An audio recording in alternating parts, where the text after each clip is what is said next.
ஸ்ரீமதே ராமானுஜாய நமஹ.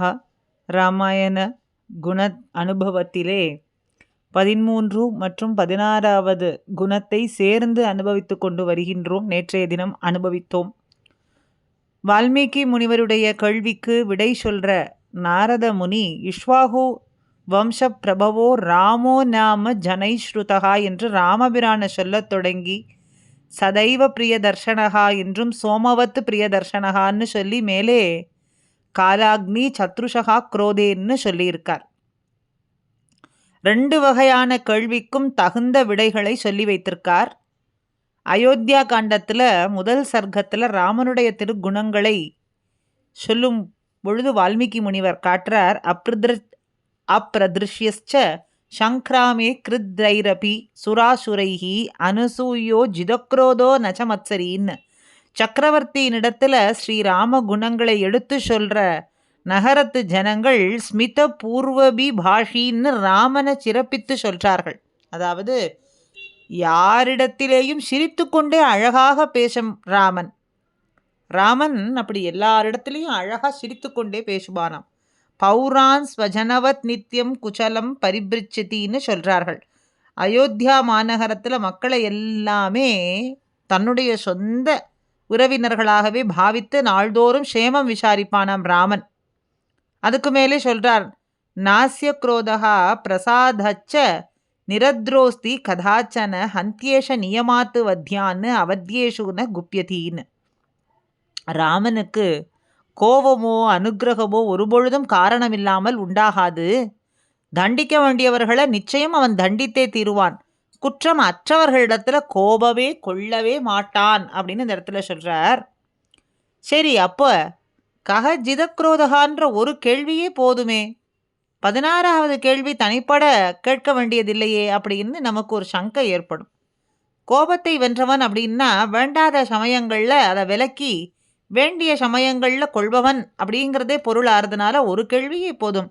2 கேள்விகள் வேண்டா அப்படின்னு நினைக்கிறது வாஸ்தவம்தான். ஆனாலும் கஸ்ய பிப்யதி தேவாச்ச ஜாத்தரோஷஸ்ய சம்யுக்கேன்னு 16வது கேள்வியினுடைய பொருள் யாவும் கோ ஜிதக்ரோதகா அப்படிங்கிற கேள்வியில் அடங்கி இருக்க முடியாது.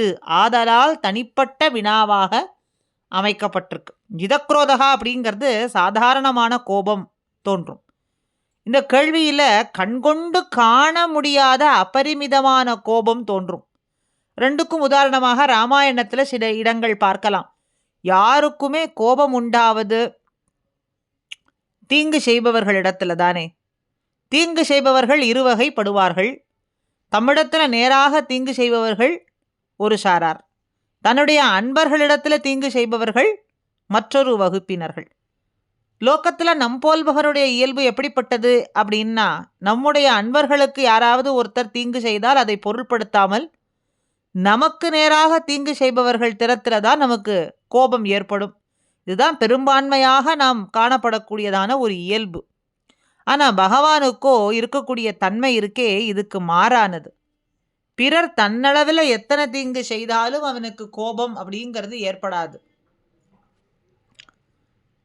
ஆனால் தன் அடியார்கள் திறத்தில் கோபம் செய்தான் அப்படின்னு சொன்னால் அவன் பொறுத்து கொள்ள மாட்டான். மனோவிகாரம் சிறிதும் அடையான் தனக்கு தீங்கு செய்தால். ஆனால் தன் அடியாருக்கு தீங்கிழைத்தார் திறத்தில் மிக்க சீற்றம் கொள்வான்னு சொல்கிறார்கள். இதை கண்ணன் எம்பெருமான் ஒரு சந்தர்ப்பத்தில் அற்புதமாக எடுத்து சொல்கிறான். பாண்டவர்க்காக துரியோதனாதிகளிடத்தில் தூது போன காலத்தில் துரோணர், பீஷ்மர், துரியோதனர் ஆகிய மூவருமே தன்னுடைய இல்லத்திற்கு கண்ணன் வந்து அமுது செய்ய வர வேண்டும்னு சொல்லி தங்கள் மனைகளில் போஜனம் எல்லாம் சிறப்பாக செய்து வைத்திருந்தார்கள். கண்ணனும் தன்னுடைய பரம பக்தரான விதுரருடைய திருமாளிகையில் அமுது செய்துவிட்டு அவர்களிடத்தில் வந்து சேர்ந்தான். அப்போது துரியோதனன் கண்ணனை பார்த்து கேட்டான், பீஷ்ம துரோணாத திக்ரம்ய மாஞ்சைவ மதுசூதனா கிமர்த்தம் புண்டரீகாக்ஷ புக்தம் விரக்ஷசல போஜனம்னு.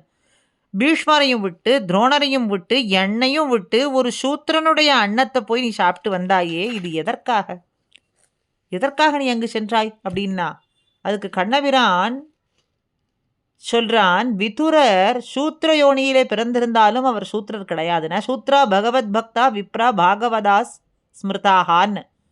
அவர் அந்தணர்களுடைய தலைவர்தான். நான் சூத்திரன்ன போஜனம் செய்ததாக கொண்டு என்னை பழிப்பதுங்கிறது உச்சிதம் கிடையாதுன்னு இப்படித்தானே விடை சொல்லியிருக்கணும். ஆனால் கண்ணன் இப்படி விடை சொல்லலை. த்விஷதன்னம் ந போக்தவ்யம் த்விஷதன்னம் நைவ போஜயேத்து பாண்டவான் த்விஷசதே ராஜன் மம பிராணாகி பாண்டவாகான்னு சொல்கிறான். துவேஷிகளினுடைய அன்னத்தை உண்ணவும் கூடாது, துவேஷிகளுக்கு அன்னமளிக்கவும் கூடாது. நீ பாண்டவர்களிடத்துல துவேஷம் கொண்டவன், ஆனால் பாண்டவர்களோ எனக்கு உயிர்நிலை அப்படின்னு இந்த ஸ்லோகத்தில் சொல்கிறான். பாண்டவானா மம பிராணாகி பாண்டவாகான்னு. ஒருவன் ஒருவருடைய உடல்ல கத்தி வைத்து குத்திரா கூட மருந்து போட்டு ஆற்றி விடலாம். உயிர்நிலையில கத்தி சொருகினால் அதுக்கு மருந்துங்கிறது கிடையவே கிடையாது. பாண்டவர் போன்ற பாகவதர்களை பகவான் தன்னுடைய உயிர் நிலையாக கருதுகின்றான். அப்போ கீதையில சொல்றான், ஞானி தூ ஆத்மைவ மேமத்தம்னு. ஞானிகளை தன்னுடைய உயிராகவும் அவர்களுக்குத்தான் உடலாகவும் சொல்லி இருப்பதும் நாம் இங்கே பார்க்கலாம். ஆக இதனால பகவான் தன்னிடத்தில் அபச்சாரப்படுபவர்களை பற்றி சீற்றம் கொள்ள மாட்டான் என்றும் தன் அடியாரிடத்தில் அபச்சாரப்படுபவர்களிடத்தில் மிக சீற்றம் கொள்வான் அப்படிங்கிறது நமக்கு திடமாக தெரிகின்றது. இந்த விஷயத்தை தான் கூரத்தாழ்வான் வரதராஜஸ்தவத்தில் யதிபராதன சகசிர மஜஸ்ரஜம் துவயீஷரண்ய ஹிரண்ய உபாவகத்து வரத தேனசிரம் துவம விக்ரியகா விக்ரிதி மர்பக நிர்பஜநாதகான்னு ஸ்லோகத்தில் சொல்கிறார். இரண்யாசுரன் பகவானிடத்தில் அபரிமிதமான அபராதங்களை செய்திருந்தாலும் பகவான் சிறிதும் சீற்றம் கொள்ளாதிருந்தான். ஆனால் பரம பக்தனான பிரகலாதாழ்வானிடத்தில் அவன் அபச்சாரப்பட்டதற்காகவே கனத்த சீற்றம் கொண்டான் அப்படின்னு இந்த இடத்துல இந்த ஸ்லோகத்தில் நமக்கு காட்டி கொடுக்கிறார் கூரத்தாழ்வான். ராமனும் தன்னளவில் அபச்சாரப்பட்டவர்களிடத்தில் சீற்றம் கொள்வதற்கு மிகவும் சிரமப்படுவதாகவும் தன் அடியாரிடத்தில் அபச்சாரப்பட்டவர்களிடத்தில் தான் கோபமிட்ட வழக்கா இருக்கின்றதும் வால்மீகி வெகு அழகாக சொல்கிறார். ராமன் சமுத்திரராஜனை நோக்கி சரணாகதி செய்து 3 நாள் கடற்கரையிலே சயனித்து கிடந்தான். சமுத்திரராஜனோ வந்து முகம் காட்டாது இருந்த சமயத்தில் சமுத்திரசிய ததக்கிருத்தகான்னு கடலரசன் மீது கோபம் கொண்டு அவன் இருந்தான் அப்படிங்கிறத சாமான்யமாக சொன்னார். ஆனால் 14,000 ராட்சசர்கள் ஜனஸ்தானத்தில் தனக்கு தீங்கிழைக்க வந்தபோது கூட குரோத மகாரயத்து தீவிரம் பதார்த்தம் சர்வரக்ஷசாம் அப்படின்னு இல்லாத கோபத்தை வரவழைத்து கொண்டான் அப்படின்னு சொல்லப்படுறது. அப்போ குரோத்தம் ஆகாரயத்து அப்படின்னு சொன்னால் வரமாட்டேன் என்கின்ற கோபத்தை வருந்தி வரவழைத்து கொண்டான் அப்படிங்கிறது பொருளாருது. ததோ ராமோ மகாதேஜா ராவணேன கிருத்தவர்ணம் திருஷ்டுவா பிளவக்க சார்தூலம் கோபஸ்ய வச்சமே இவான் அப்படிங்கிறது. இந்த இடத்துல ராவணன் ஒரு வானர வீரனை புண்படுத்தியதை பார்த்த ராமன் கோபஸ்ய வச்சமே இவான், கோபத்தை தன் வசத்தில் வைத்து கொள்ள மாட்டாமல் கோபத்துக்கே தான் வசப்பட்டு விட்டதாக சொல்றது. ஆக ஜிதக்ரோதகா அப்படிங்கிற 13ஆம் கேள்விக்கு இந்த மாதிரியான ஒரு அர்த்தங்களையும் கஸ்ய பிப்யதி தேவாச்ச ஜாத்தரோஷஸ்ய சம்யுக்கேன்னு 16வது கேள்விக்கு இலக்கியமாக கொள்ள வேண்டியது இன்னது அப்படிங்கிறதையும் இதுகாரும் நாம் அனுபவித்தோம். அபூர்வமான ராமாயணம், ராமபிரானுடைய திருக்கல்யாண குணங்கள் ஆச்சரியமாக அனுபவித்தோம்னு சொல்லும் பொழுது ஆறும் நிகரில்லையே அப்படிங்கிற ஒரு நிலை நமக்கு ஏற்படுறது. ராம நாமத்தினுடைய ருச்சியை அனுபவித்ததற்கும் ராம சரித்திரங்கள், ராமனுடைய குண பூர்த்தி அனுபவிப்பவர்களுக்கு ஆறும் நிகரில்லை அப்படின்னு சொல்லும்படியாகிறது. ஆக ராமாயண தொடக்கத்தில் வால்மீகி முனிவர் சொல்லக்கூடிய 16 திரு கல்யாண குணங்கள் ராமனுடைய குணங்கள் ராமனுடைய சரித்திரத்தை முழுவதிலும் அடங்கியுள்ளதுங்கிறதும் அந்த சரித்திரத்தை அவர் சதா அல்லும் பகலும் மனனம் செய்து கொண்டிருந்தபடியாலே அந்த திருக்குணங்கள்லாம் அவருடைய ஹிருதயத்திலே ஊறி கிடந்தது என்றும் அவரே சொல்லும்படியாக நமக்கு தெரிகின்றது.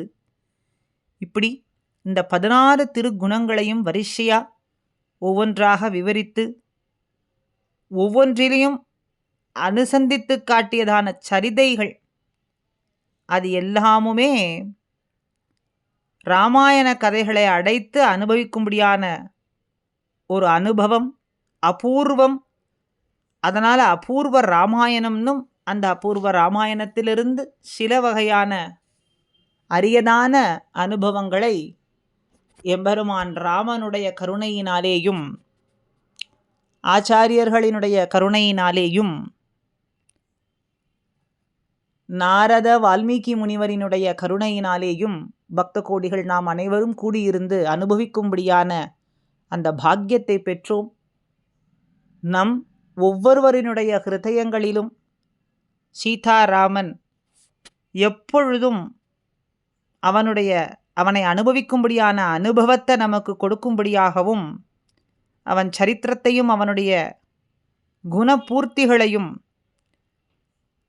எப்பொழுதும் சதா மனசிலே ஜபித்து கொண்டு அனுபவித்து கொண்டு வாயாலே சொல்லிக்கொண்டு பக்த கோடிகளோடு கூடியிருந்து அனுபவிக்கும்படியான அந்த பாக்கியத்தை தர வேண்டும் என்று அடியேன் பிரார்த்தித்து கொண்டு இந்த தொடரை முடித்து கொள்கின்றேன். ஸ்ரீமதே ராமானுஜாய நமஹா.